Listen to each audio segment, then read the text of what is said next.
What you said made a lot of sense because it tells us what education should be like, how a student would have enough freedom to ask whatever comes into their mind and giving them a space to actually come up with something new that the other person wouldn't know about or how to answer.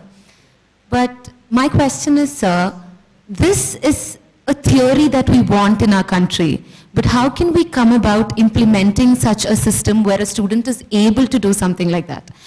Most of the students in our country are not even able to understand the basic concepts of what's going on politically or socially or anything at all, that they're not even able to think beyond such positions. So how is it able to bring about a society where students are able to come up with such thoughts or ideas and ask such questions?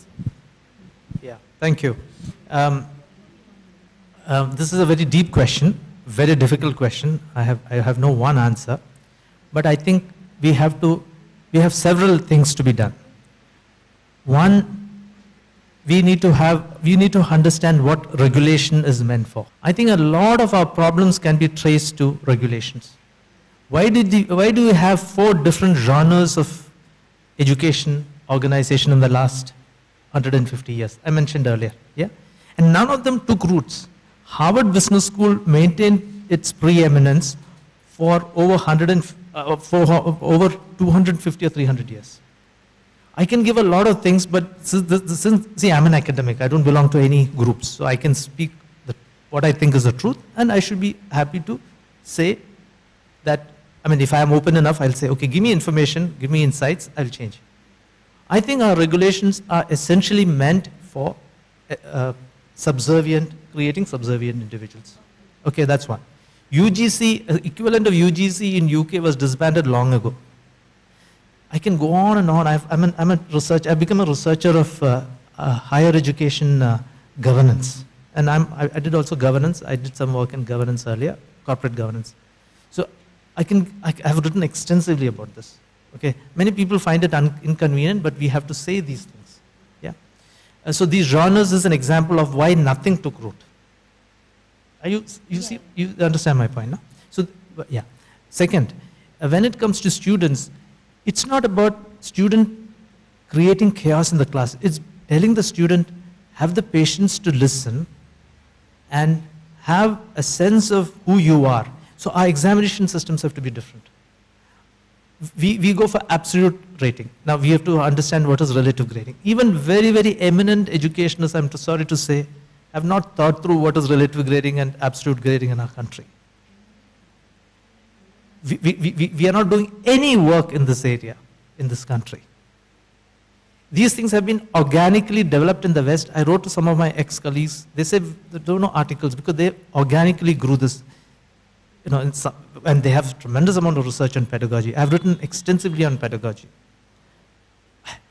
I wrote once an article saying that prescription versus description. We should be less prescriptive in management, one. Second thing is we should be more, you know, communication is about, it's about evocative process rather than, you know, telling somebody else, communicating. Are you with me? I mean, as a young person, I wrote an article that was not accepted by one very, very important institute in this country. When I sent to an ethics conference in the United States, one lady called Laura Hartman, she was in DePaul University. They've done extensive work in that area. They have no hierarchy about, you know, Harvard being the best always. There are some areas where you have the ability to sense what is really value. You know, there's a gentleman called Robert Thurman. He came to India and did a lot of Tibetan studies. He was hanging around all over the place. He went back to the United States and he wanted to get a job there. So he went to all the different universities with a big beard and everything. At Columbia University, when they heard him talking, they created a separate center for Tibetan studies. He says, which other country will do this? I'm very, very bearish about America and what they're doing to other countries. But when it comes to education, it's a different ball game over there. When you go to the university, there is freedom. You can breathe freedom. When you go out, you are dangerous. You know, there may be some skinheads who will harm you. You know, that kind of a thing. So this is education. That's what education to me means. It's like saying that I can choose to be a sadhu and and choose death, that's India for you. And people will say, well, do you need help? And if he says, I don't need help, you'll say, he has chosen to be a sadhu, and say, that is his. You know, there's a famous Harvard business case about this, you know. So what I'm trying to say is it's a choice that the individual, we've become so cynical, and we say, we are so much about, you know, looking at what you're doing and doing the same thing, kind of looking over the shoulder, kind of. So we don't want freely thinking individuals. Free thinking individuals are required so that they choose higher objectives in life and say that, you know, I'm coming here because, you know, my students will be, you know, happy about my being there. You know? So regulators are a problem. The way we conduct classes is wrong. The way we choose individuals for this education system is wrong. The way we enthuse them to do teaching is wrong. I feel there is a huge lot of areas. Now this is a cynical part of it, okay? But we also have great teachers. We have people going from our shows outside and doing some outstanding work. Let me give you one more example. It's my own example. A colleague of mine had reached 1 week earlier than me in the university. He had to go on first day to the class. Okay? First day means within 2-3 days. As Sunil, he's doing very well in the US today. He said strategic management instead of strategic management. And he was teaching at the junior level. That is, they have a 4-year at the 3rd year level. These boys and girls went to the head of the department, dean, okay? And Kent State University is a very liberal university, okay? Now, liberal doesn't mean that you do anything. It's about saying that ultimately value comes from individuals, but you create value through understanding the consciousness going up and up, as Aurobindo says, for instance, that you see, okay, being non-body oriented is more beautiful and more. That is education, okay? And so anyway, so Sunil went to the, and they went and complained to the head of the department. And head of the department banged on the table and said, we get the best guys from all over the world. Take him or leave him. The same gentleman, I was sitting with another very senior professor, 2 MBAs, one from UCLA, one from, and this is truth I'm telling you, one from Chicago, a PhD in organizational theory from University of Chicago. The same head of the department comes and tells this very senior person, more senior than him, Arlen, you got a problem with undergraduate students. You need to tone down your scholarship with those guys. What I'm trying to say, in India, it's exactly the reverse. We are rude to youngsters. We don't actually mentor them collectively, okay? And we suck up to power, okay? So I have no freedom to talk like that to a senior professor. Over there, freedoms in the university, I'm saying. I'm not talking about the rest of the knowledge is like that. Take any great stuff from this country, old times, okay? Take Kathopanishad. The boy is asking this innocent question to father. Why are you not sacrificing me? That gets him to understand Brahman. Take any of the things. Doesn't matter whether India or elsewhere, doesn't matter. All these things come from asking questions. The best, I don't want to talk about myself. The best papers come out through an intuitive sense of what's happening and then working backwards. It doesn't come through a linear process of knowing something and going.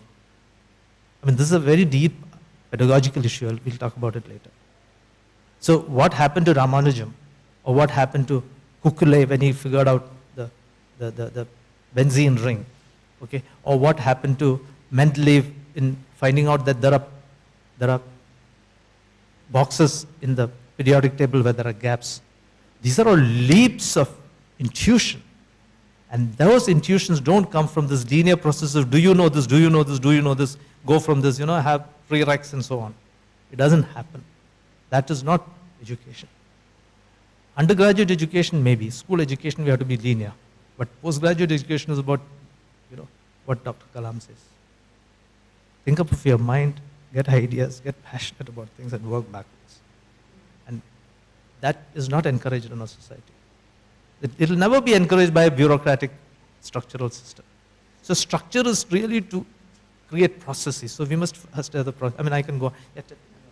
Thing is, so if there are reforms made, or if the bureaucracy, or if there are laws coming up which would completely change, or complete structure of the education system is changed, then will the institutes be able to come up with this? Yeah. Also, yeah. it's, so you spoke about how Harvard has been following the same thing since so many years, and that maintains the integrity of the institution. The same way, we have a few institutions which are pretty old and have the level of integrity in our country as well. But it doesn't get as much as appreciation as it should. So do you think if we give more importance to those institutions, there is a possibility that we could achieve the same? What's your name? Suhana. Yeah, Suhana, when I ask you to do a project, what should I do? I should ask Suhana, you figure out what the purpose of this particular report is. You come up with something that will make meaning to you. Do I have it in me to, at that abstract level, okay? I don't know how to say it in a simpler word. I'm talking like I'm talking to a colleague of mine. At that level, do I have the ability to direct you? Or do I have the ability to direct you by saying that, put the chapters this way? Are you with me? Yeah. So, do our leaders have the ability to direct you from fundamental principles of truth, beauty, goodness, justice? Then I will not ask you to say, follow this structure. You have to follow this structure. PhD is not about following structure, it's about breaking the structure where it is required. So I should have the ability to tell Sahana that, Sahana, you do it yourself when you come back. Why are you saying it? I should listen to you. Then I'll say, but have you understood the inconsistencies you yourself have come in? One place you're saying that it's good to be free market oriented. Another place you're saying that government regulation there. Have you understood that this kind of conflict is there actually in your paper? Have you actually handled this conflict? Have you been reflective enough to know that? Because otherwise you're copying from different places. So do I have to lead you from a higher level rather than a lower level? Are you with me? Lower level is like asking a question and getting the answer. Yes, you got the answer. And getting everybody to answer the same thing. So we should have so we have to deal with ideas and be at this level. In our country, when we are at this level, say, be practical. Practical means taking 5 steps forward and 4 steps backward. That's not. Abraham Lincoln said, if I have to cut a tree, I'll spend 4 hours in sharpening my axe. Then that is what you should do. That is education. You give me any problem. Okay, I'm being arrogant. This is what I tell my student. Obviously, it's not true, but in the context it is. You give me, I'll say, this is how you should structure your thinking. Okay. Now, do we actually, then I will say, okay, now, then I will say, see, now this is a mutually exclusive, collectively exhaustive model that I've given. That is the Western idea of science, mutually exclusive. I'm talking about classification now, typology. Then I will say, Sahana, if you come with another point over here which is not included here, I'll give you my Nobel Prize to you. Because you have challenged this Mises principle that I myself discussed with you in the class. That is education. That is education. Then, so I'll say, what is science? Science is about only 3 things. Either typology, or causality, or change over time. Tell me something else which is there in your textbook. You can leave all the stuff that you're learning, unburden it and walk free, because knowledge makes you free. I'm no expert. But I know that I have a different kind of thinking that's going on in my mind in terms of classifying and getting all this complexity into place in my own little way. That is education. Otherwise, what you're learning tomorrow, it's going to be irrelevant, right? How are you going to handle the future? By having these protocols in your mind. Those protocols, input, process, output, for instance. Input, process, output, feedback. Mises, mutually exclusive, collectively exhaustive, these things. I'm sorry, I'm taking too much time. This is a very long discussion, but we can do this. All of us have to understand that mind is superior to material stuff. What material includes these forced structures also. Am I okay?